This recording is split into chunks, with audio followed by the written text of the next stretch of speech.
Well, we'll try that one more time. Good morning, everyone. Welcome to the August 25th, 2026 meeting of the Ulster County Transportation Council. We do not need a welcome introductions. We want to do those or not? Why not? Why not? I think it's been a while. My name's Dennis Doyle. I'm the planning director, also the director of the Ulster County Transportation Council. We'll go around the room, starting with Thruway Authority. Michael Bodette, Thruway Authority. Joe Steckler, Town of Orsic. Ed Fine, Ulster County DPW. Herb Litch, Greenman Peterson Incorporated. Sandra Jobson, New York State DOT. Brian Slack, UCTC.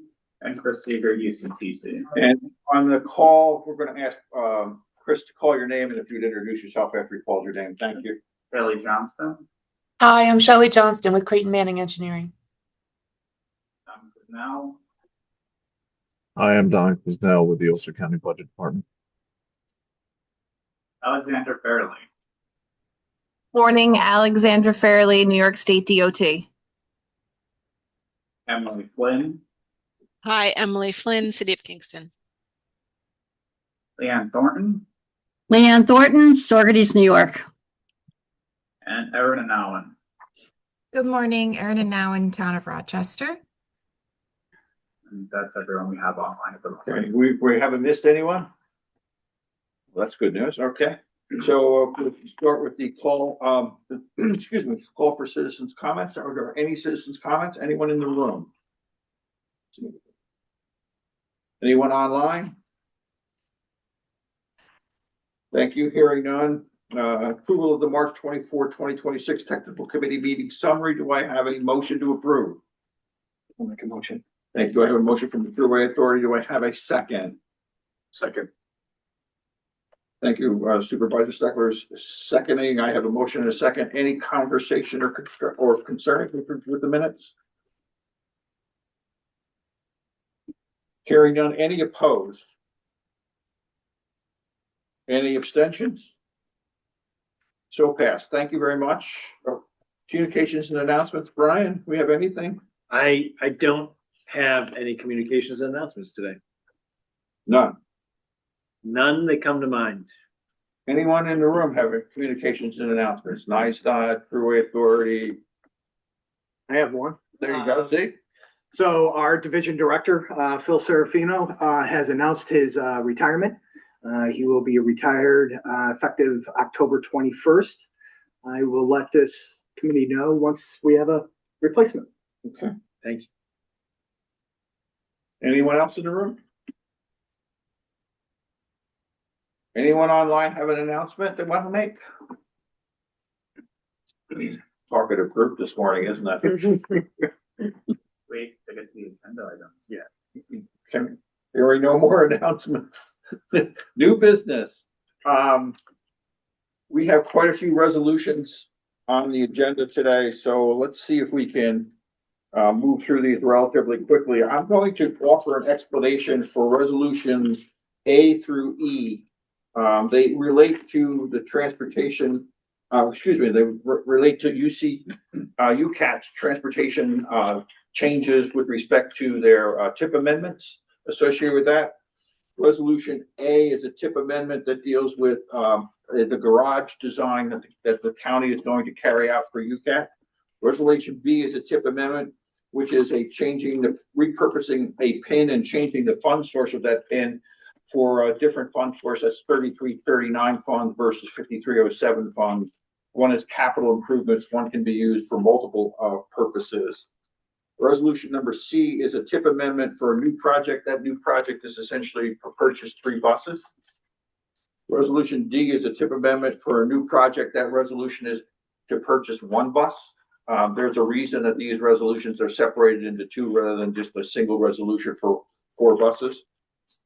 And resolution E is a resolution for a money to deal with bus shelters. Brian, did I get all of those correct? I believe so. Oh, good. The reason for a lot of these resolutions has to do with the fact that the Federal Transit Agency devised a new way of treating funding from the transportation TMA area. And we thought we had an understanding that funds coming out of the TMA were the oldest funds were used first, and they were used from all of the parties to the TMA. The FTA has come back and said, if you were assigned funds out of the TMA, those funds are assigned to you, and they have to be used in a particular time frame. They're not left in the pot as a whole and used that way. So the county was looking at a substantial amount of funding that had a potential to be lapsing funds after these funds are not used in 5 years. Sometimes they could be withheld and moved back into the federal pot and no longer be available to the county. So the county, looking at that, basically said, well, what do we need and how do we need it, and what were the funds originally provided for from the TMA? By the way, TMA stands for Transportation Management Area. Part of these funds come from those areas, that area, and are assigned to us. That's a 3-county area. And when that happened, what we did is we looked at our bus needs. Clearly, there are currently 4 buses underwater. We need another. There are smaller buses. These are large transit vehicle electric buses.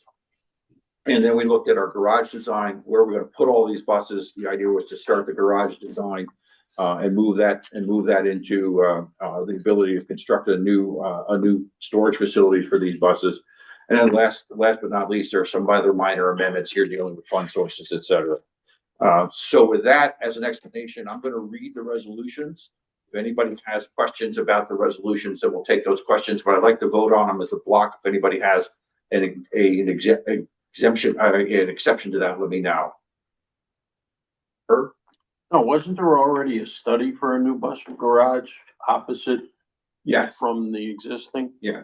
Yes, there was. And so this is actually moving that forward to design and construction? No, it's actually, in order for us to utilize that money, we have to go through a whole process at the FTA level, in terms of where it is, how it's located. You also have to look at disadvantaged communities, alternative sites. Isn't that what the study did? It did some of that.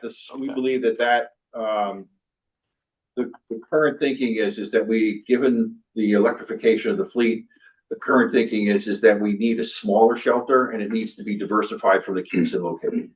That's the current thinking. I have a question. Sorry, Leanna. Go ahead. Are these buses replacing older buses, or it's just an additional 4 buses? No, these are replacement buses. You're only allowed to carry so many in the fleet, and these would be replacement buses. We're that many buses short, believe it or not. Okay. So if I'm hearing this correctly, this is money that's already allocated through the TMA. The correction, yes, not all of it. Most of these resolutions are essentially funding that has come in through the TMA and are allocated for specific projects or specific uses. 5339 has to be capital. 5307 can be used for anything. Some of these are being used for preventive maintenance. Okay. Some of these are in administration, but most of these funds are capital, are being used in a capital way. Capital facilities. The UCAT's 2026 TRAMS application, which is the program that the FTA uses to manage designated recipient submissions, was over $10 million in federal aid alone for 2026. So it's a rather big chunk of money that has, yes, already been appropriated to UCAT for those purposes. Okay. Emily's got her hand up online. Emily? Question about the bus shelters. This is great to hear. Is this a different pot of money than I think in the last year or two? There was also a conversation about some bus shelters. So 1, is it a different pot of money? And 2, do you have any details yet of locations or number of bus shelters and what will happen with them? This is a larger pot of money. Let's put it that way. I don't know whether it's a different pot of money. It's a large pot of money. I think it's 500 in federal aid. 500 in federal aid. The locations will depend upon the communities themselves. We're still wrestling with that issue relative to who maintains the shelter once they're in place.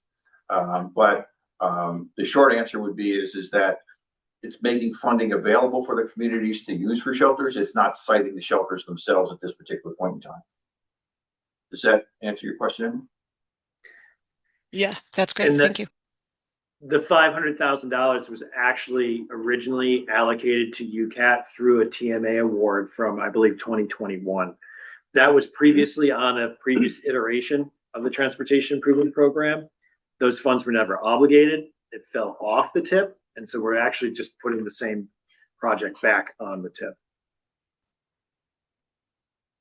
So how long do you have before that money would actually disappear? It depends on the program. So for 5307 funds, you have 5 years plus the year of allocation or year of appropriation. Okay. So 5 + 1, we call it. For 5339 funds, which are also on the agenda, it's 3 years plus 1.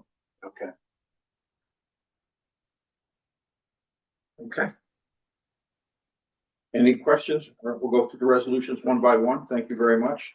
Resolution A, draft UCTC Resolution 2026-10, amendment to the UCTC Federal Fiscal Year 2026-2030 Transportation Improvement Program to amend the Ulster County Transit PIN number 8TU009 is shown in attachment 1. As I indicated before, this resolution has to do with the amendment as it relates to garage design. Do I have a motion to approve? I'll make a motion. Thank you, Mr. Pine. Do I have a second? Anyone online? I'll second. Okay, Supervisor Secretary, have a motion and a second. Any opposed? Excuse me, any additional discussion on the resolution? So just to clarify, this project was on the Transportation Improvement Program. Funds were never obligated. Therefore, to put it back on during this federal fiscal year in line with UCAT's TRAMS application, it moves the project into 2026 and adjusts the federal funding amount to be in line with their TRAMS application to 1.5 million in federal aid, just over. $500,000 change to the Transportation Improvement Program is a full amendment and requires public notice and approval by the Policy Committee. Thank you. Any additional discussion? Hearing none, any opposed? Any abstention? So carried. Resolution number B, draft UCTC Resolution 2026-11, amendment to the UCTC Federal Fiscal Year 2026-2030 Transportation Improvement Program to amend the Ulster County Area Transit PIN number 8TU027 is shown in attachment 1. This resolution essentially does a amendment to repurpose the PIN and change the fund source. Brian? Yes, that's correct. It was originally programmed as 2 buses using 5307 funds out in 28. There was a greater need to have this PIN in 2026 by UCAT during this grant round. Therefore, we changed the fund source to 5339 funds to utilize those lapsing funds, moved it into federal fiscal year 26, adjusted the fund dollar amount to be in line with their purchase in the application, and it's for 1 35-foot electric bus. Do I have a motion to approve? Thank you. Do I have a second? Second, Supervisor Nowen. Thank you, Supervisor. Much appreciated. I have a motion and a second. Any additional discussion? Hearing none. Any opposed? Any abstentions? So carried. Thank you. Resolution number C, draft UCTC Resolution 2026-12, amendment to the UCTC Federal Fiscal Year 2026-2030 Transportation Improvement Program to add a new Ulster County Area Transit PIN as shown in attachment 1. And this resolution has to do with the new project as it relates to 3 additional buses. Brian? Right, it's a new project to be added to the TIP under a new PIN ATU030. This was actually, these funds were awarded through a TMA unallocated grant award back, I believe, in 2022, maybe, in that vicinity. So it's utilizing those funds before they lapse to purchase 3 35-foot electric buses for the UCAT fleet. Any questions? I have a motion to approve. I'll make the motion. Thank you, Supervisor. Do I have a second? I'll second, Leanne. Thank you, Leanne. I have a motion and a second. Any additional discussion? Hearing none. Any opposed? Any abstentions? Thank you. So carried. Resolution number D, or actually letter D. Draft UCTC Resolution 2026-13. It's an amendment to the UCTC Federal Fiscal Year 2026-2030 Transportation Improvement Program to add a new Ulster County Area Transit PIN number 8TU031 as shown in attachment 1.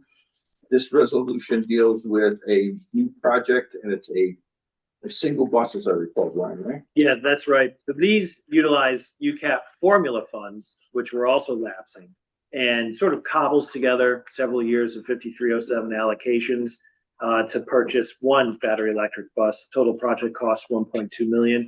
It is a new project on the tip. And if by formula funds you mean? Every year, the FTA allocates formula funds through the Kingston urbanized area, as well as the Mid-Hudson Valley Transportation Management area. There's 5307 formula funds and 5339 formula funds that those census designated urbanized areas are eligible to receive. And those are the formula funds that were the oldest that had not been spent. And so we're spending those before they expire. Any questions? Doesn't say the size of the bus. They're all 30-foot transits, I believe, or 35-foot transits. Most are 35-foot transit. It is a question for Ulster County Area Transit, and through their trams application, I do know that they are allowed some leniency and flexibility in the project descriptions. They may not. They may want that flexibility to decide the size of the bus for the fleet later on. Any other questions? Won't that matter on price? Potentially, it's a great question for the Director of Public Transit. Any other questions? Hearing none, motion to approve? Somebody? I'll make the motion. And was that Leanne? No, that was It was Aaron. Thank you. I apologize. And you seconded it? I'll second it. All right. I have a motion and a second. Any additional discussion? Any opposed? I should also add that project descriptions are minor amendments to the Transportation Improvement Program. So if they order more than one bus, or if they change the length of the bus, that is a minor change to the tip. It's administrative modification. Right. Right. Does that help you with your? Yeah, I understand that, but are they going to be coming back to this committee to ask for more money? They wouldn't ask for more money. They'd come back for asking for a change in the description and perhaps an increase in the number of buses. Okay. Yeah. Any other questions? So any opposed? Any abstentions? So carried. Thank you very much. You're on to resolution number F. Letter E, Did I miss one? Oh, I'm sorry. You're resolution correct. 14. I apologize. Yep. Letter E, draft resolution 2026-14, amendment to UCTC Federal Fiscal Year 2026-2030 Transportation Improvement Program to add a new Ulster County Area Transit PIN number 8TU032 as shown in attachment 1. This resolution has to deal with funding for bus shelters, and Brian has explained this is putting money that has fallen off the tip back on the tip. It's $500,000 in federal fund. That's correct. Do I have any discussion on this? Motion to approve? I'll motion. It's Emily. Thank you, Emily. Do I have a second? Second. I have a motion and a second. Any opposed? Sorry, I missed that one, folks. Any abstentions? Hearing none, it's carried. And we're through we have two more on transit, but we're moving into resolution number F. This is draft UCTC Resolution 2026-15, amendment to the UCTC Federal Fiscal Year 2026-2030 Transportation Improvement Program to add a new Town of Shandaken off-system bridge project, PIN number 876395, as shown in attachment 1. Brian? Sure. At the conclusion of the TIP build that we did last year, we had remaining funding for the STBG off-system bridge program. That's a federal program for bridges that are off of the national highway system. And that's it can only be used on bridges off of the national highway system. So we had in federal aid approximately $5 million unallocated at the end of the TIP build. This amendment, we just to backtrack a little bit, during the previous UCTC meetings, we offered and notified members of the Transportation Council that these funds would be made available. On mute. Our proposal at the time was to make them available to previous applicants through the Bridge New York program. And those applicants were the town of Shandaken and the town of Esopus. Those municipalities continue to have interest to utilize these federal funds for their Bridge New York applications. And that's what the first amendment does, draft resolution 2026-15, programs unallocated funding off the TIP under a block pin to the town of Shandaken for the Fawn Hill Road Bridge over Woodland Creek. The total project cost is $4,170,000. Any questions?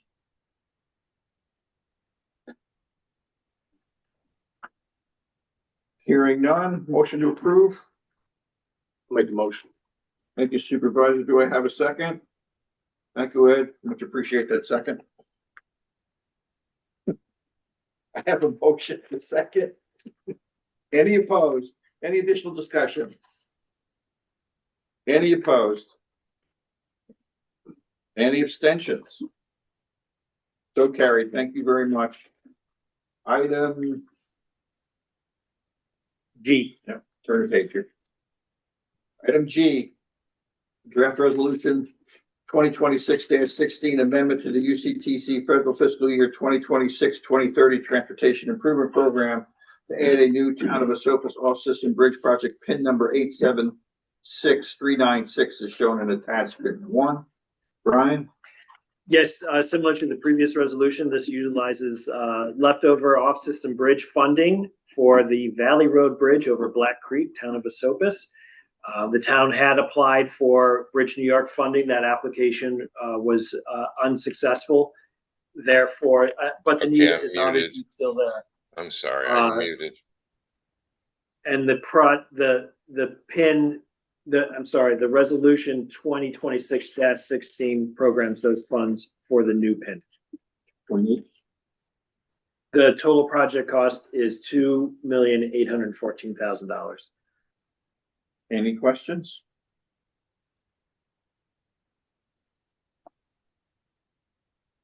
Hearing none, any opposed? Do We need a motion. Yeah. I'm headed back that way. Thank you. That's why I was confused. Do I have a motion? I'll make the motion. It's Thank Aaron. you, Aaron. Much appreciated. Thank you, Supervisor. Do I have a second? I'll second it. I have a second from the supervisor in the room. Yes. Thank you, Joseph. I have a motion and a second. Any opposed? Any abstentions? Hearing none, so carried. Much appreciated. I just want to thank the Department of Transportation for the allocation of off-system bridge money that this county received. This MPO received some of the highest awards relative to off-system bridge. As you can see, we needed them and we're spending. I know. I was about to say too, great job getting these bridges programmed. I think you took a really great approach too on identifying the candidates. So very nice. Thank you. Much needed work. Resolution H, UCTC, draft resolution UCTC 2026-17, it's amendment to the UCTC federal fiscal year 2026-2030 transportation improvement program to add a new Ulster County Department of Public Works PIN number 876398 as shown in attachment 1. Brian? Yes, New York State DOT in 2025, working with the statewide association of MPOs, released funding for the roadway departure action plan. This was specifically federal HSIP funding to use targeting a specific type of crash, which was, I believe, the most frequent crash type in New York State that contributes to injuries and fatalities, and that's roadway departures. So we have proven safety countermeasures. These are a host of engineering approaches to roadway design that we know can reduce these types of crashes. The first round in 2025 did not receive a lot of applications from Region 8.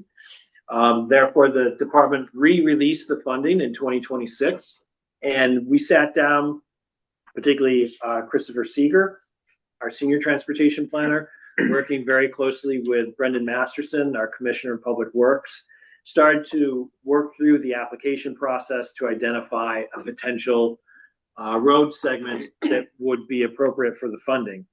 Chris, do you want to fill in what happened next? What happened next?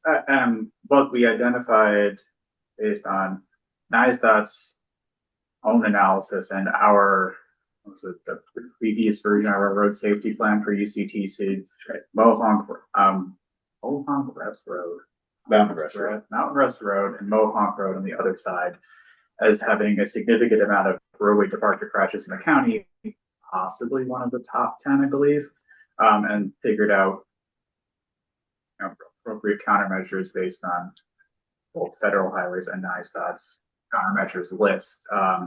In this case, what we applied for was to put centerline rumble strips and a bunch of new and improved signage on all the curves on both sides of the road on the mountain there.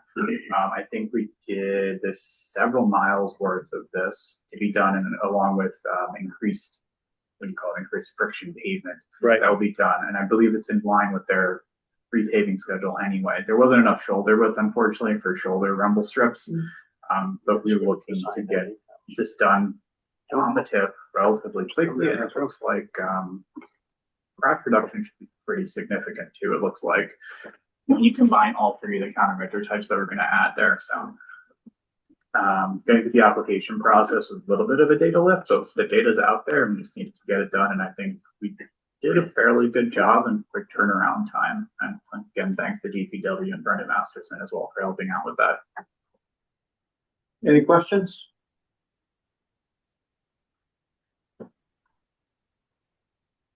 Hearing none, do I have a motion? So moved. It's Emily. Thank you, Emily. I have a motion. Do I have a second? I'll second. I'm sorry? I'll second. Okay, we have a motion and a second. Any additional discussion? All those in favor? Sorry, well, any opposed? I'm sorry. It's been a long day already. Any opposed? Any abstentions? So carried. Thank you very much. I also want to thank, Chris was very, I guess, the idea that this is a small data lift is not what it was. Diligent and patient and a good team player. Yeah. Because I wanted to say too that, I think the state kind of tried to administer this program through the MPO process. And it's not an easy fund source to use necessarily on a local road, and even more difficult than working in a program that only had certain approved countermeasures. So it's another great project. Yeah. I think it's a heavier lift for municipalities, I think. So doing it to the MPO is relatively useful. It just took the time to read through it and wrap your head around what needed to be done. The HSIP stuff that is pretty useful for NISDOT, and along with having our own plan done as well. But I know we also added an additional segment of road that wasn't on NISDOT's plan too on the other side of the mountain. So. now that we have an idea of how to do it, it's a little different, but there was a lot to read through initially. Now, my other question is, Brian, not to put you on the spot, but do you have unprogrammed HSIP? A small funded? amount. A small amount. So I would say now after going through this exercise, think about getting that maybe programmed to Dutchess County right now. Did a, call for projects. We have, Program there, HSIP. Yours is small. no, it's more than that. I think it's actually close to 500,000. I have the transportation improvement program here. It's not going to places.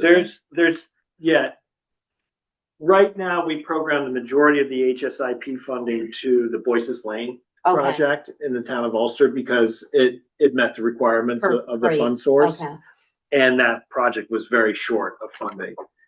We have remaining on the tip for, in federal aid, it's roughly $375,000. Okay. So that money may be needed Somewhere for else. additional funds for Boyce's Lane, because it was 2 years ago since we programmed it, and they're not yet through design approval, or who knows, this project. Yeah. For design rate things coming up too, so we might have additional opportunities in the future. Right. Good. Right. I just know some folks struggle with getting that programmed, so nice. All right. So thank you. Moving on to resolution number I, draft resolution UCTC 26-18, apportionment of federal fiscal funds 2025 Federal Transit Administration federal fiscal year, formula funds 5339 formula funds attributable to the Kingston urbanized area. Brian? Yes, as Dennis said, these are formula funds attributable to the Kingston urbanized area. This is section 5339 funds. They can be used for buses and bus facilities, must be spent within 4 years of the year of appropriation. The formula is based largely on fleet size. And for 2025, Ulster County is eligible to receive $303,873 in 5339 federal aid. Any questions? There's no specific projects for this, right? This is just to accept the funding. This is an allocation. Yeah, it's an allocation of the funding. We didn't assign it to a use yet, right? Correct. They still have funding from previous years, 24 and 23, that's not yet spent, but this does make it through this distribution available for future use and future programming by UCAT. So think of it this way: it's allocated at the federal level, it's assigned at the MPO level, and it's spent at the designated recipient level. Does that help?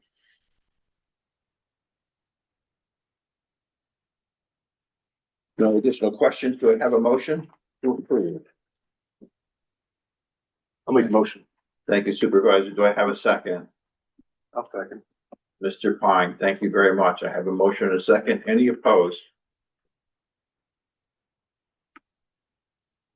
Any abstentions? So carried. Thank you, Brian. Oh, never mind. I'll read it first. That was that. Sure. Item number J, draft resolution 2019, apportionment of federal fiscal year 2026 Federal Transit Administration section 5339 formula funds attributed to the Kingston urbanized area. Brian? Sure. I just want to point out a minor error under item J in the agenda. The dollar amount is incorrect. The correct dollar amount for this resolution is $307,550. It is correct in the resolution. This is the same program formula funds 5339 for federal fiscal year 2026. So the other one was 2025. This is 2026 allocation. Correct. Thank you so much. Do I have any additional discussion on this? Motion to approve. Mr. Motion. Do I have a second? Thank you, Mr. Pine. I have a second. Motion and second. Any opposed? Any abstentions? So carried. Thank you very much. Item K, am I correct? That's correct. Thank you very much. Ulster County Resolution, UCTC Resolution number 2026-20, apportionment of federal fiscal year 2026 Federal Transit Administration section 5307, 5340 funds from the Mid-Hudson Transportation Management Area. Brian? Dennis, you want to take this one? This is, the resolution is being held. You want me to do this? Yeah, please. Okay. The TMA Transportation Management Area is a three-county area that distributes federal transit funds among the three counties. There is I'd like to say it's a complicated formula, but it's not. It's a formula that basically distributes funding to the public bodies or designated recipients, which are Orange County, Ulster County, Dutchess County, and the MTA. And in general, what the funding does is if you earn the money through something called the National Transit Database, you keep the money. And it's yours to spend, right? And that's generally the way it works. In addition, there is funding that is generated by the private carriers in the region, and that's Coach USA. There's another small carrier out of Dutchess County that I always forget, and Trailways in Ulster County.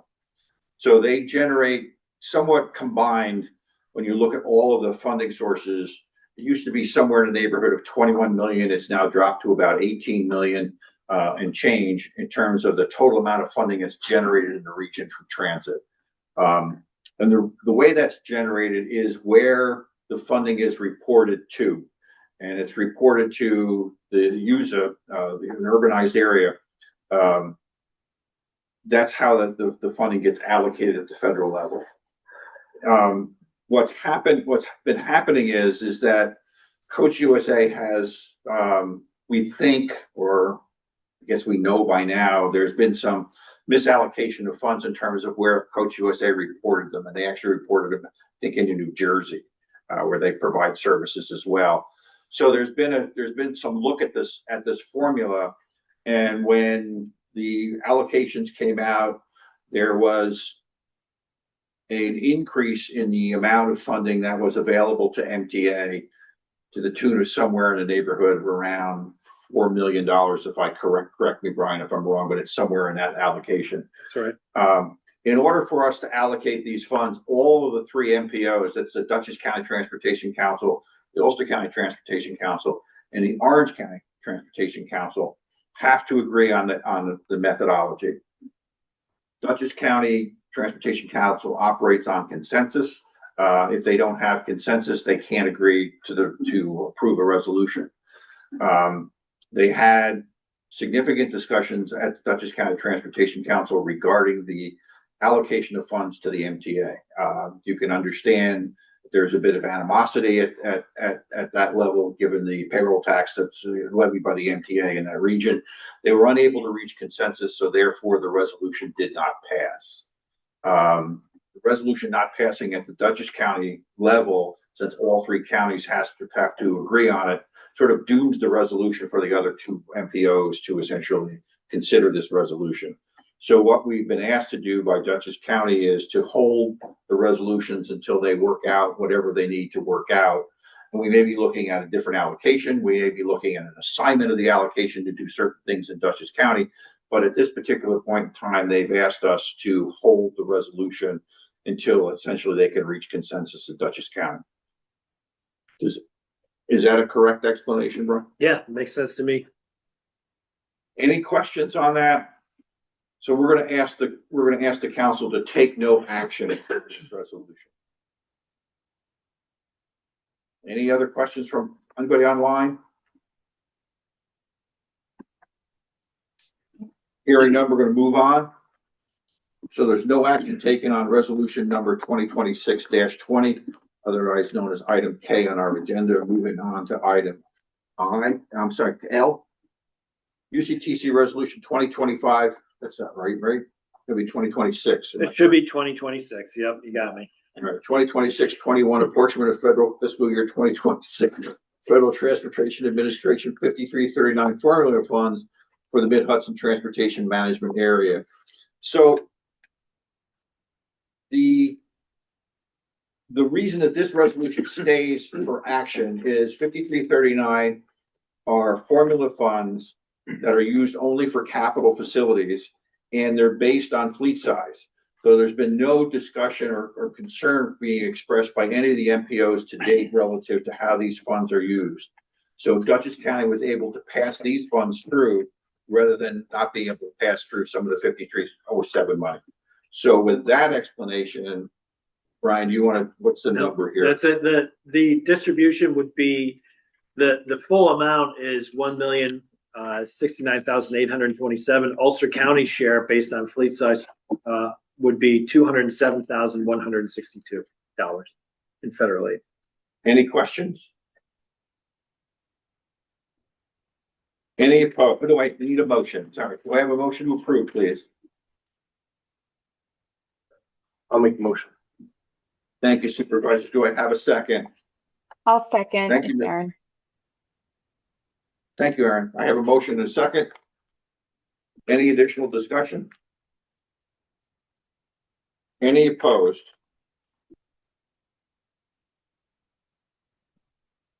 Any abstentions? So carried.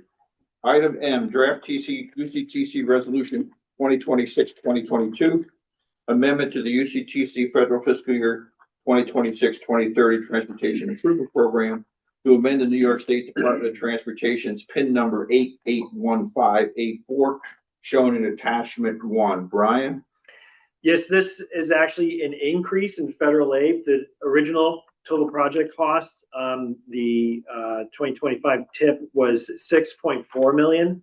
This increases the total project cost to 9.3 million.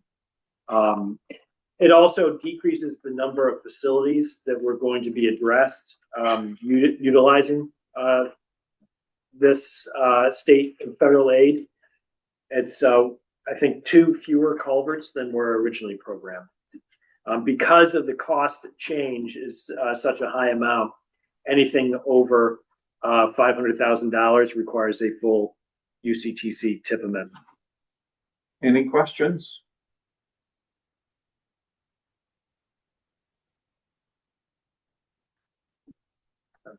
It's okay, nothing's happening. Sorry. Motion to approve? Do I have a motion to approve? I'll motion. It's Aaron. Thank you, Aaron. I have a motion. Mr. Pine is our reliable second. Thank you, Mr. Pine. I have a motion and a second. Any additional discussion? Any opposed?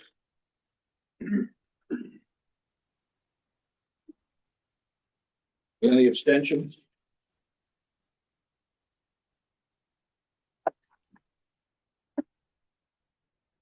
Thank you so much. Approved. Moving on to item number N. And N. N. Did I say N? yes, I thought I said N. You said a number and Item N. Draft resolution from UCTC 2026-23, amendment to the UCTC federal fiscal year 2026-2030 transportation improvement program to amend the New York State Department of Transportation PIN number 881815 as shown in attachment 1. Brian? sure. This is another New York State DOT amendment to the tip. This would be a new project on the UCTC tip for PMI Pavement Maintenance Initiative on routes 32 and 9W in the town of Ulster and city of Kingston. So that's essentially Albany Avenue from the roundabout, the entire stretch down Albany and Ulster Ave to the intersection with 9W, and also includes 9W from the intersection of Flatbush Road all the way to Grant Avenue north in the town of Ulster. Significant area of pavement rehabilitation. So any discussion? I have a question. So, sure, go ahead, Emma. Sure.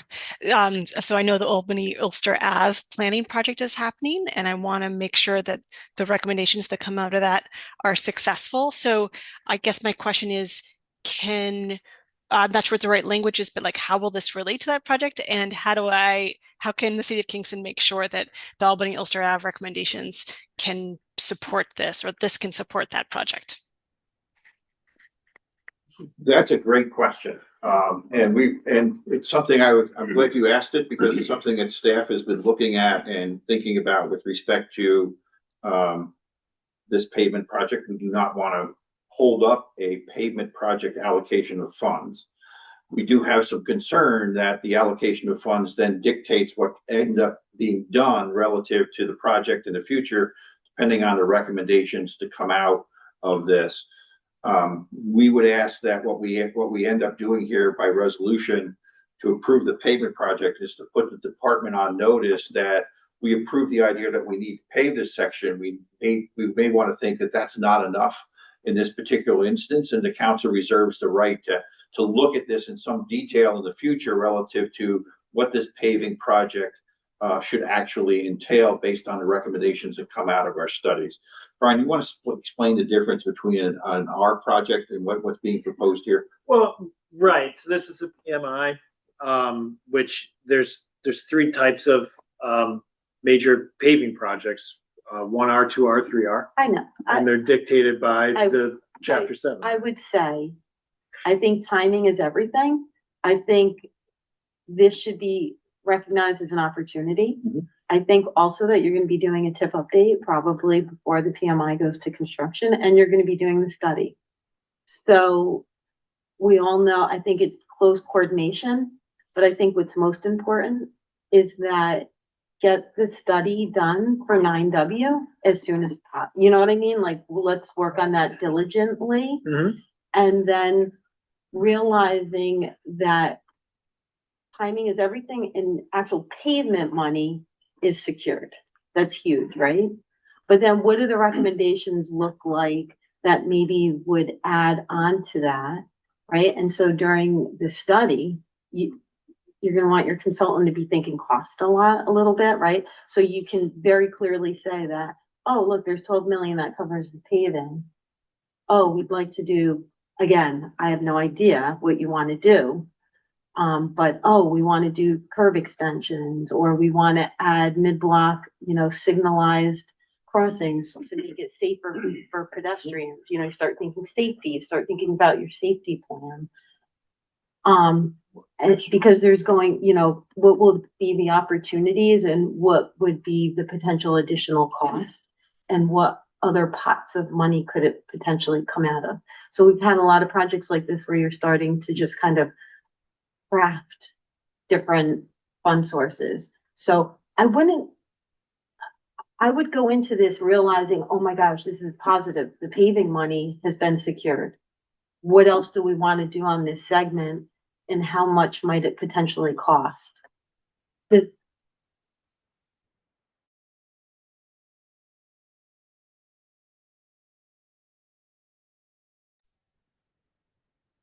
they freeze for other people too? Yeah, I think we lost them.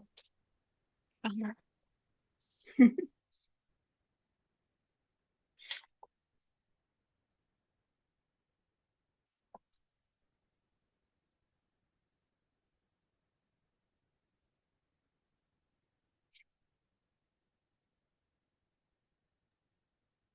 Sometimes they come back. Well, I'm going to give them a moment.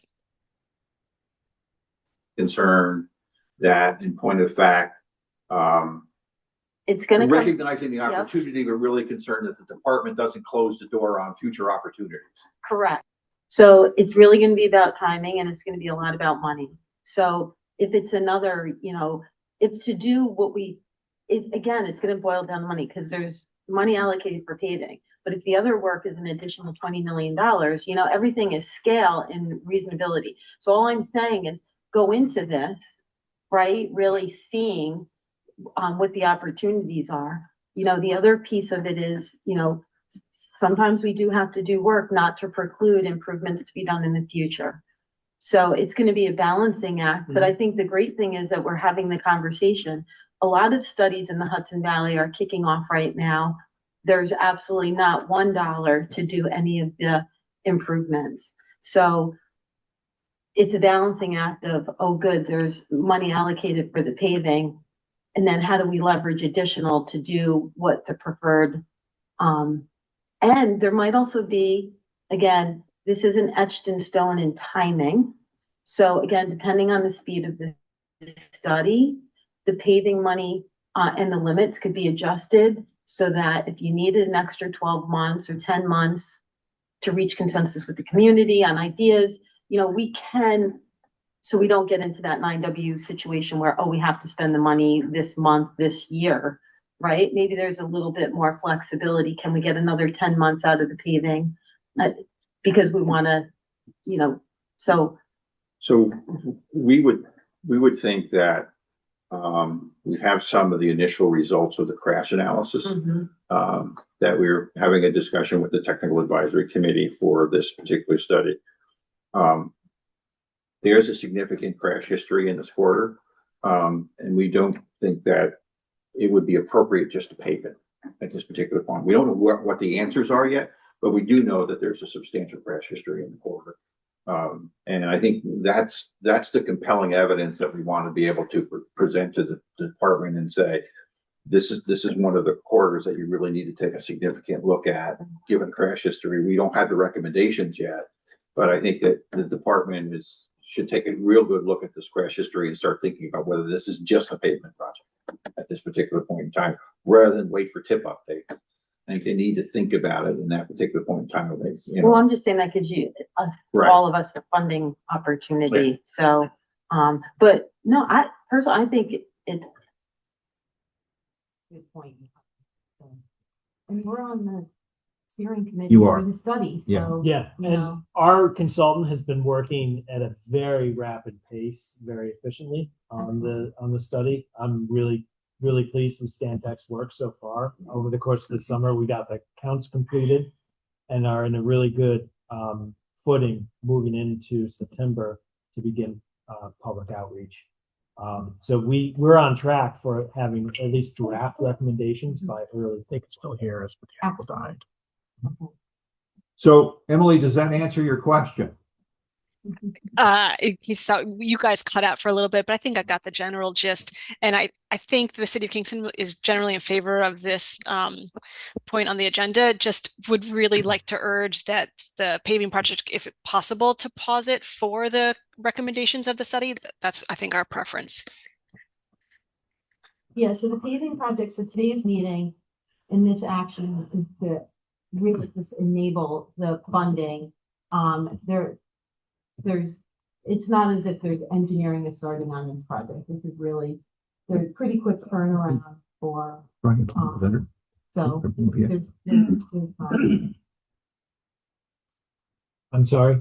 So I'm thinking that I'm going to ask the council for a motion to approve, but I think that maybe that we want to send a letter to the department expressing our concerns relative to where we are in this and expressing it in terms of an opportunity not to be lost. Absolutely. All right. Okay. So with that, the idea of essentially any additional discussion on this, Emily or others? Not from me. So I'm going to ask for a motion to approve with the idea that we're approving the funding at this particular point in time and requesting that the council staff send a letter to the department expressing the fact that we're doing a study and the opportunity to essentially look at this in a different way and perhaps add additional money as those recommendations come back. I'll make that motion, Emily. Do I have a second? I'll second. Thank you, Supervisor. I have a motion and a second. Any opposed? Any abstentions? So carried. Thank you. So Dennis, I just want to add one piece because you brought up 9W. I think that's a big case study. It's maybe when things don't work well. But I'd like to maybe piggyback more on our experience working together. Yeah. That Washington Avenue is another one. Correct. Yeah. Because that again was a great example of your team being able to reach consensus with the community so the department could come in with a very clear project and then not have to deal with a lot of controversy. And you did the big lift of getting the community support. So that, I think that that's really, if we can follow that model, that's where we want to keep referencing that positive experience and piggyback on that. So, maybe as part of when you do your correspondence with the department, I would specifically mention the roundabout project and the fact that your team is going to do the heavy lift of reaching consensus. Thank you for that. Yeah. And then you know, the department can more easily roll into doing safety improvement, like a safety enhancement of that area. Okay. You- Picking up on that, because that was an important concept. Okay, that you can hear us but not see us, is that correct? Somebody nod, Emily nod, okay, thank you. You got that piece, the safety enhancement? Yeah, I did, for I'm the writing notes now. Route 9W, yeah. And it's an opportunity, and we're gonna work together, and you got to do the planning piece. Thank you, I'll send you a draft.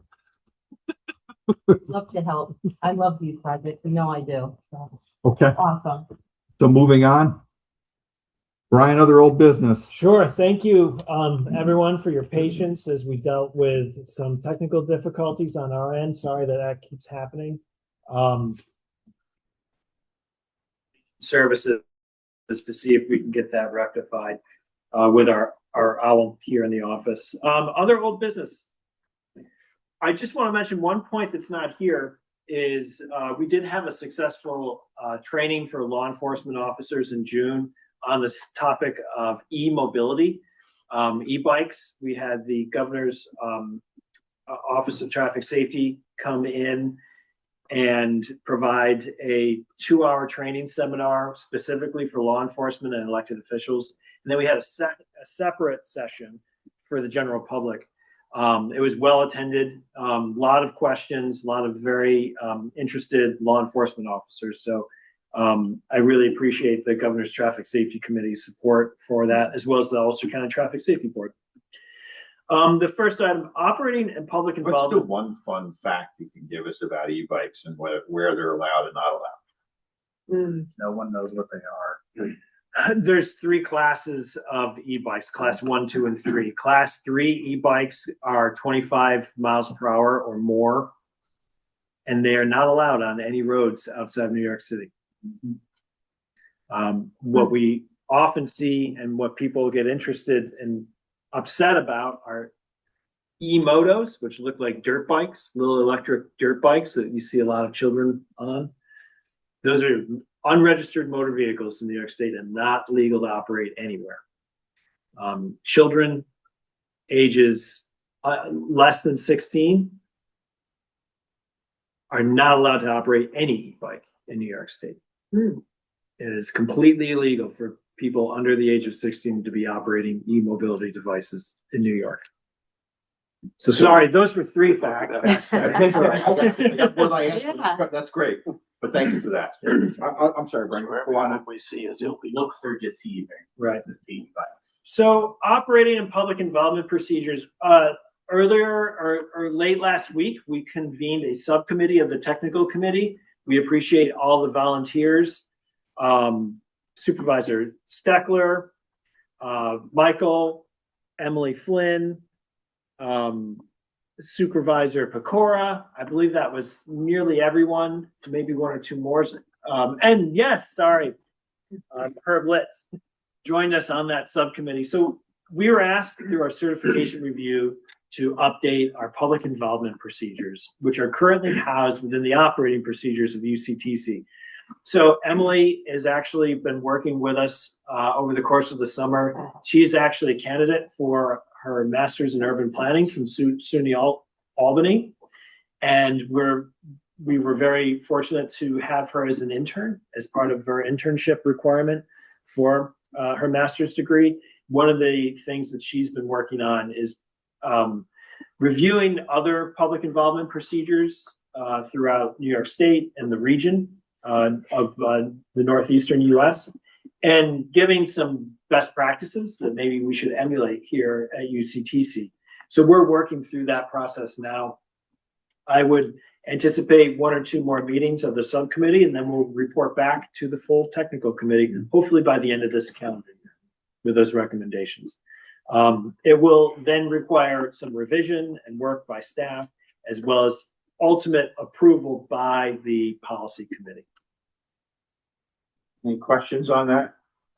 I just want to send out a really heartfelt appreciation for the work that Emily has done. It's been fantastic. It's actually been picked up and looked at, modeled at a much higher level than just UCTC, relative to what the research that she did in terms of what other communities and MPOs are doing with respect to their operating procedures, and also the recommendations in terms of the changes that we should be effectuated here in order to make our public outreach work much more effective. So thank you, Emily, very much. Much appreciated. Thank you so much, Dennis. That's so nice. Brian, congestion management plan. Chris, Turn to Chris for that. congestion management plan update. Oh, an update. Yeah, so a congestion management plan is a fun and arcane thing that an MPO does to identify, analyze, and manage congestion within its boundaries. Us as the Mid-Hudson Valley TMA, working together with staff from Dutchess County Transportation Council and Orange County Transportation Council, are updating our CMP, which last done in 2019, I believe. This is to determine where congested areas are across our 3-county area. We use data called the National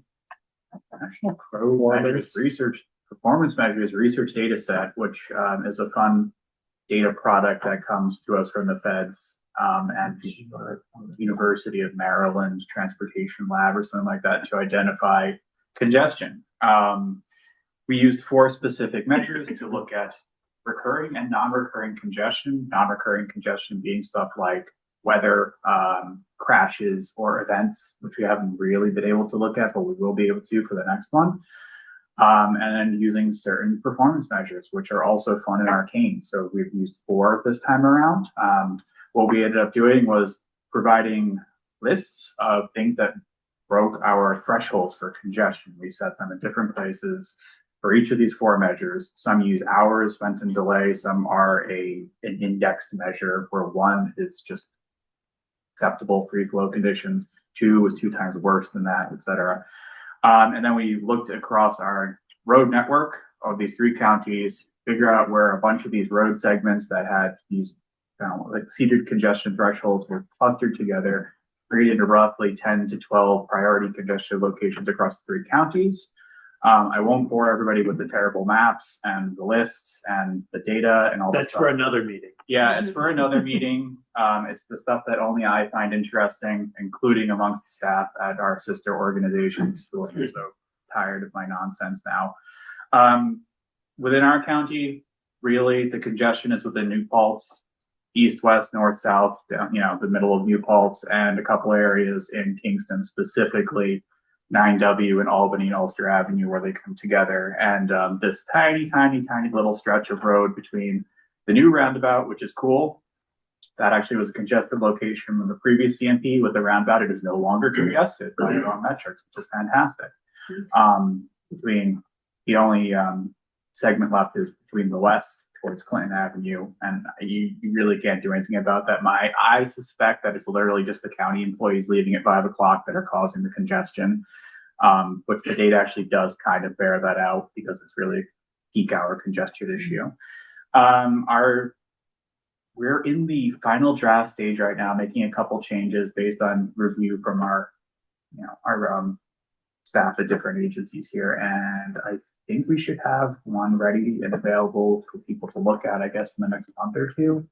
So we don't need a resolution for that, but that will be available on the website, basically. Right. So we'll plan a presentation to the technical committee before the end of the year. Yeah. It has maps and charts, which we love. Yeah. The one takeaway should be congestion went down post-COVID. Not surprising to anybody, I suppose, except people that drive. Thank you, Chris. Thank you. I want to go back and thank Chris for calls him an arcane effort, but it is really a highly technical look at and collaboration with all the other counties to arrive at these measures. And the results don't look impressive. They're just maps kind of thing, but they really have a substantial amount of data behind them that sort of reinforces decision making. And that kind of reinforcement of decision making is extremely important for those people that get the calls that basically saying there's too much traffic on my street and therefore we should do something and spend limited amount of dollars. We just had one of those calls. We do get them quite a bit. where you can basically go, we've looked at this, here's the data shows X, Y, and Z. And for us, it becomes an important place to where you prioritize dollars spent to deal with congestion, an important ability to essentially address the public and say, this is how we've done this, here's this, if you have a problem with the methodology, we should know about it. But it does gives us quite a bit of background data. I would also say that the last thing on this agenda is on our old businesses traffic counts. So we're not just counting traffic anymore to basically have a count and say it went from A to B, right? Or now you start thinking about where you do your traffic counts and when you do your traffic counts. If you have this data that essentially tells you that, I'm going to let you, why don't you explain this? You can talk about New Pulse specifically. Yeah. There's two related things here. One came from our recertification review last fall with the feds. For the CMP specifically, they had asked us to start looking at non-recurring congestion. One of the things that, doing the first CMP here with this particular MPO that I've come to realize is that peak hour congestion is a big issue as far as the congestion story is for the three counties, but the bigger issue, and one of the things that sets us apart from most MPOs nationwide, is that we have a lot of non-recurring congestion that's based on events and seasonality, and some very odd things where, for instance, New Paltz in the fall deals with enormous amounts of congestion happening like Saturdays and Sundays, which is not something I was really expecting. So one of the things that we're looking at is doing traffic counts in and around New Paltz this fall, but we're also doing a count on the weekend to pick up all this weekend traffic because it's there and it's based on people coming and going from college and people coming and going because leaves are neat to look at, like these sorts of things that we haven't looked at before.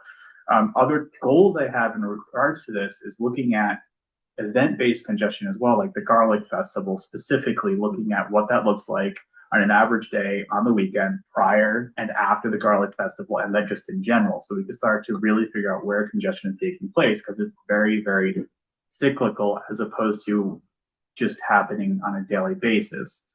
The comparison point is my previous position was at the MPO in Hartford, Connecticut, where we did the CMP, where you have two major interstates coming together in the city of Hartford, and it's just always congested because there's just cars there.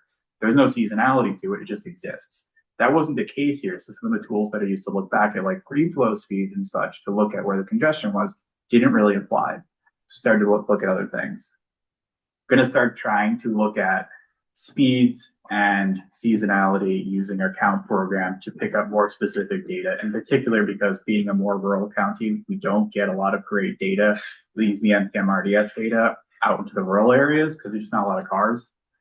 So we need more direct observation to feed into what we're going to be looking at in the next CMP. Thank you, Chris. Yeah, Chris, great job. I mean, you were commenting earlier, I think it's wonderful having a person like you on a team that is very detailed oriented. Well, it's nice someone because does. I know, because I'm going to tell you right now, because I tend to be, That explains me every day. because I tend to be a little bit more, big picture, that I so value folks that can get into the details and then help kind of make all that data make sense, right? And then you can start to follow up with good decision making and looking at the right, possible recommendations. And so, no. And right. being able to spot anomalies in the Right. data as well, which we have. And that takes someone who's really familiar with it. I mean, the reason I call this arcane is because some of these performance measures are like, if you told somebody like, hey, the level of travel time reliability on your road is 1.6, everyone's like, what does that mean? Why do I care about this? Because most people don't and shouldn't. Like what you experience every day, and one of the reasons why we added a fourth measure to the CMP this year, peak hours of excessive delay, is because that specifically measures how much time you sitting in traffic during your rush hour commutes. That's what I experienced, and what I was just me driving back and forth between here and home. Like it didn't really show up in the data. And I'm like, I know there's things happening here. I sit in it every day. We need to look at this because what exactly is how do you make decisions with this and what are people experiencing? Because ultimately that's what this is really getting at. especially because we, as an MPO, don't have a lot of leverage to kind of pull to deal with this. It's not like we're building infrastructure specifically or, you know, what have you. So it's arcane because it's silly, because there are a lot of these are index numbers, and only I find that interesting.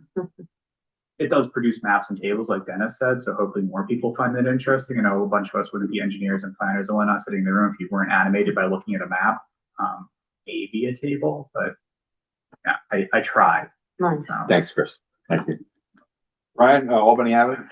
So the Albany and Ulster Avenue congestion management plan, as we talked about, is very much underway. We have a technical advisory committee that consists of DOT, town, and city of Kingston, town of Ulster, as well as a number of citizens. We'll be having our follow-up meeting with them scheduled for September. All of our counts have been completed, and we're coming up with, we're just beginning to formulate some recommendations and understanding what might be possible on this corridor. So it's a very interesting and exciting time for this study. We look forward to unveiling some public engagement opportunities in September and October. And then moving on to Safe Streets for All Action Plan, we have executed a contract, and we are again working with Stantec consultants on that project as well, along with the Albany Ulster project. This project, we had the kickoff meeting last week, and it's an excellent team, different staff from Stantec that are going to be doing a deep dive into our crash statistics on Ulster County roadways. We'll be looking at a minimum of 5 years of crashes, and it's a systemic crash analysis to understand where crashes are occurring at levels that are outside of the average or norm for roadways of their type. And then we'll be formulating countermeasures for those locations. So there will be significant public outreach associated with that project as well. We're just getting things started. So we are engaging the consultants relative to the things that need to be in a Safe Streets for All program in order for you to be eligible for capital dollars. And part of that discussion has to do with the zero fatalities discussion that is in the measures that you can adopt relative to this. And we've seen we've expressed some concerns in the past relative to the ability to achieve that, and also the difference between having a document that talks about zero fatalities at the same time you have a state goal to reduce fatalities that MPOs adopt across the state that are not related to zero deaths. So that discussion we're going to have that discussion with the consultants and recommendations. We've seen others deal with this issue by putting off the timelines for zero death. I mean, we've seen some as far as 75 years out, which congratulations, you've adopted something. I'm not sure what you've accomplished by adopting it that way, but we've seen some of the Safe Streets for All programs. So just be aware that that's out there, and it's a consideration that you have to put these measures in your Safe Streets for All program. But there's ways to do that we're somewhat concerned about and having that discussion. So as Dennis indicated, there will be a policy recommendation component coming out of the study. The policy component, the way we've written the scope of work, is the Ulster County Traffic Safety Board will be putting forth a significant amount of review and input regarding that policy. And that's also comes down from a specific request made from the Ulster County Executive that we look into new policies countywide to address some of these issues. So we got an excellent team to assist us. Okay. West of Hudson Transit Study. So the West of Hudson Transit Group met to discuss public outreach. It was and they also took the bus. So we were met in Orange County, and they're making some changes already, some smaller, easy win changes. They've initiated to replace the ferry that used to run between Newburgh and Beacon. They've initiated a new new signage, new branding, new operator. So it's been quite successful, I'm told, relative to that. And we look forward to the other results of that these studies can come. We've actually pushed on to them some suggestions and concerns relative to access to transit from Ellenville to the city. Ellenville, Coach used to run buses into Ellenville. They do not do that. They run one bus a day in there right now, miss it. Sometimes it runs, sometimes it doesn't run. So we've asked the West of Hudson folks to take a look at it. I would say this, the West of Hudson study is primarily related to transit. They have added a rail component, existing rail component, not a new rail component, to take a look at existing rail component. And there's been some expression of concern that this is not just about moving people to the city; it's also moving people between the people in the Mid Hudson, the cities in the Mid Hudson as well. So that's out there, and we'll see what happens. Should we expect any public engagement? Do you know? Oh yeah, that was the whole idea. One of the reasons they met was to discuss the various ways that we can engage the public. There are individuals from the SUNY New Paltz and SUNY Orange that sit on the committee. They were talking about some of the student issues that are out there, particularly talking about peak problems, and people getting back and forth to schools, particularly during holidays and stuff like that. Transit in and out of that. And there was discussion about whether we do pop-ups, et cetera, and everyone basically gave a sense of what they thought were the public outreach needed to be. And they'll take that back. We'll have a public outreach plan, and if we can implement that plan. We now know that the consultant for the group is Foursquare. We've worked with Foursquare before. They've done our route optimization work. So we're kind of looking forward to continuing this effort. And the state seems committed. And I would also say that Congressman Ryan is committed as well. He attended the meeting. He was there for the entire meeting. So we have a commitment at the congressional level, and we have a commitment at the state level. Janet Ho was there from the department. Ross was there as well. So it was a very good meeting. Any questions? Anything else from the council members? I have one quick announcement. I'll put it in the chat. I just saw that the New York State walking and biking plan, I think that's sort of in the final phases of that project. They just announced some public engagement. So if you want to share that with constituents to everyone, they're not convenient for us here in Mid-Hudson Valley, but there was a Zoom option on September 4th at noon. So the link is in the chat for everybody. Thanks, Emily. Anyone Thanks, else? Emily. Hearing none, the next meeting of the UCTC is scheduled for September 22nd. We look forward to going through 14 resolutions as quick as we did them today. It's actually only 13. That's correct. There's one Still a record. Still a record. Brian, Traffic Safety Board meeting? Will be the second Monday or the Monday after Labor Day. I think that's the 14th of September. We thank you all for your attendance today and wish you the end of the summer having the best and a great Labor Day. Thanks again. You too. Thank you. Thank you, everyone.